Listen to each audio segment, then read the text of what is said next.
प्यारे बच्चों, आज क्लास 11th का सेकेंड सिटिंग में पॉलिटिकल साइंस का एग्ज़ाम है। उन बच्चों के लिए 5 नंबर का महत्वपूर्ण सब्जेक्टिव क्वेश्चन आप लोगों को इस वीडियो के माध्यम से बता रहा हूं। जाते जाते एक नज़र ज़रूर देख लें। शुरू करने से पहले आपसे निवेदन है कि अपने चैनल इकोनॉमिक्स प्लस पर नए हैं तो चैनल को ज़रूर सब्सक्राइब कर लें और पॉलिटिकल साइंस के बच्चों तक यह वीडियो ज़रूर शेयर करें। तो चलिए हम लोग आज कुछ नया सीखते हैं। पहला क्वेश्चन है, लोकसभा का गठन कैसे होता है, इसके कार्य बताएं। तो लोकसभा का गठन, लोकसभा संसद का प्रथम अथवा निम्न सदन है। इसके कुल सदस्यों की संख्या अधिकतम 550 हो सकती है। इनमें से 530 सदस्य राज्यों की जनता के द्वारा तथा 20 सदस्य केंद्र शासित प्रदेशों की जनता के प्रतिनिधि हो सकते हैं। इसके सदस्यों का चुनाव जनता द्वारा प्रत्यक्ष रूप से किया जाता है। आजकल लोकसभा में 545 सदस्य हैं, जिनमें से 2 सदस्य राष्ट्रपति द्वारा मनोनीत एंग्लो इंडियन हैं। सदस्यों के निर्वाचन में वयस्क मताधिकार का प्रयोग होता है। प्रत्येक 18 वर्ष की आयु वाले नागरिक वोट डालते हैं। लोकसभा का कार्य क्या क्या है? पहला, लोकसभा राष्ट्रपति तथा उपराष्ट्रपति के निर्वाचन में भाग लेती है। यहाँ भाग छूट गया बच्चों, निर्वाचन में भाग लेती है। दूसरा, लोकसभा में बहुमत दल के नेता को राष्ट्रपति द्वारा प्रधानमंत्री बनाया जाता है।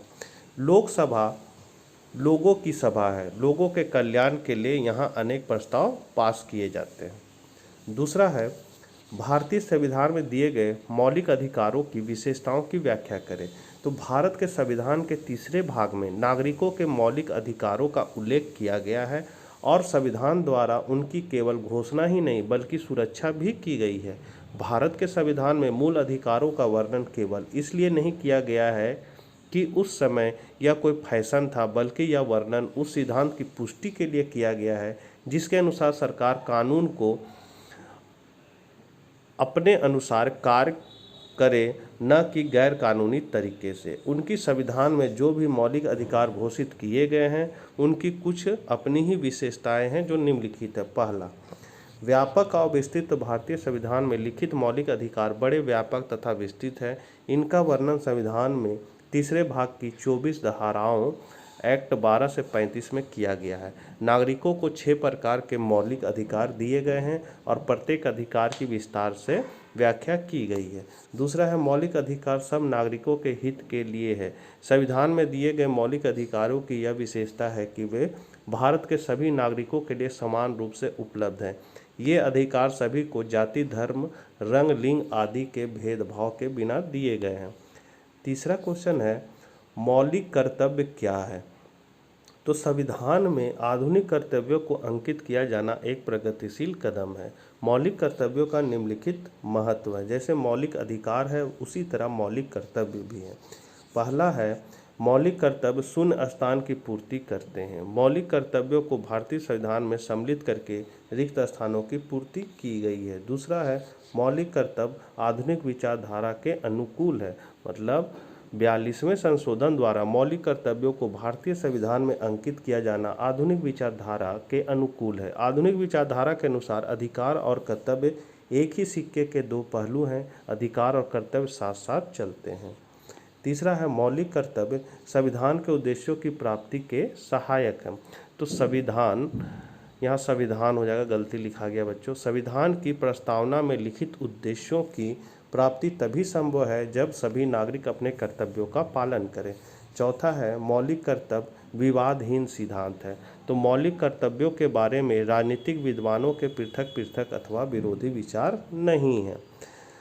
चौथा नंबर है क्वेश्चन, 74वें संविधान संशोधन द्वारा 12वीं सूची में सम्मिलित आर्थिक सामाजिक विकास संबंधी कार्य का विवरण प्रस्तुत कीजिए जो नगर निगम व नगर पालिका को सौंपे गए हैं। तो नगरों में स्वशासन की स्थापना के लिए नगरीय निकाय की स्थापना की गई, जैसे नगर पंचायत, नगर पालिका परिषद, नगर निगम आदि। संविधान के 74वें संशोधन जो 1 जून 1993 को लागू हुआ, उसके द्वारा इन नगर निकायों को संवैधानिक दर्जा दिया गया। संविधान के भाग 9 क में अनुच्छेद 243 त से अनुच्छेद 243 6 तक नगर पालिका के लिए उपबंधों का समावेश किया गया है। इसके साथ ही संविधान में 12वीं अनुसूची का समावेश किया गया है, जिसमें इसके कार्य क्षेत्र से संबंधित 18 विषयों का समावेश किया गया है। नगर पालिका अथवा नगर निगम द्वारा किए जाने वाले सामाजिक आर्थिक कार्य निम्नलिखित है। पहला, सामाजिक आर्थिक विकास की योजनाएं तैयार करना। दूसरा, गरीबी उन्मूलन कार्यक्रम को लागू करना। तीसरा, समाज के दुर्बल वर्गों के, जिनके अंतर्गत विकलांग और मानसिक रूप से मंद व्यक्ति भी हैं, उनके हितों की रक्षा करना। और चौथा है गंदी बस्तियों को उन्नत करना आदि। 5वां नंबर क्वेश्चन है, स्वतंत्रता का अर्थ प्रतिबंधों का अभाव है, समीक्षा कीजिए। तो साधारणतया स्वतंत्रता का अर्थ है प्रतिबंधों का अभाव, अर्थात मनुष्य के व्यवहार पर किसी भी प्रकार का अंकुश ना होना। लेकिन इसके अतिरिक्त स्वतंत्रता का एक दूसरा अर्थ है व्यक्ति के कार्यों पर उचित प्रतिबंध होना। अब उन दोनों अर्थों पर आगे विस्तार से प्रकाश डाला जा सकता है। स्वतंत्रता प्रतिबंधों का अभाव है। कुछ विद्वानों के अनुसार कोई भी व्यक्ति तभी स्वतंत्र कहा जा सकता है जब उस पर किसी भी प्रकार का कोई प्रतिबंध ना हो, उसे अपनी इच्छा अनुसार कार्य करने की स्वतंत्रता हो। J.S. मिल इस स्वतंत्रता के समर्थन में कहते हैं, व्यक्ति अपना भला बुरा स्वयं सोच सकता है और पूर्ण स्वतंत्रता मिलने पर वह अपना सर्वोत्तम विकास कर सकता है। स्वतंत्रता के अभाव में मनुष्य का संपूर्ण विकास नहीं हो सकता।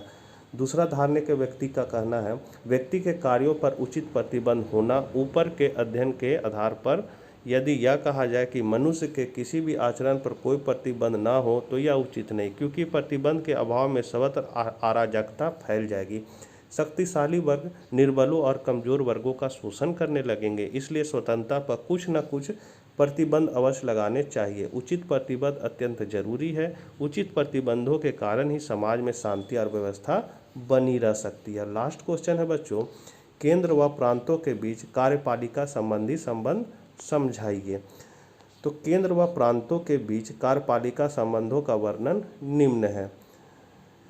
केंद्र जैसे केंद्र सरकार हो गया दिल्ली सरकार, और प्रांत मतलब हो गया झारखंड, बिहार, उत्तर प्रदेश, ये सब आपका प्रांत हो गया। तो केंद्र और प्रांत के बीच कार्यपालिका संबंध को बताना।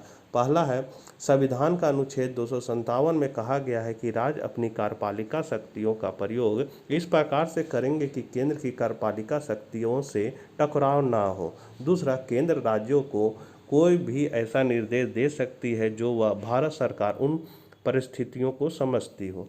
तीसरा, आपातकालीन स्थिति में राज्यों का प्रशासन राष्ट्रपति के हाथों में आ जाता है तथा वह कोई भी आवश्यक निर्देश दे सकता है। चौथा, राज्यों का यह दायित्व है कि वे अपने कार्यक्रम व नीतियां केंद्र सरकार की नीतियों के अनुरूप बनाए। पांचवा है, राज्यों के राज्यपालों की नियुक्ति राष्ट्रपति करता है, वह राज्यपाल केंद्र के एजेंट के रूप में भी कार्य करता है। तो बच्चों, ये थे कुछ महत्वपूर्ण क्वेश्चन, जाते जाते एक नज़र जरूर देख लीजिएगा। मिलते हैं नेक्स्ट वीडियो में, तब तक के लिए आज्ञा दीजिए। Bye bye.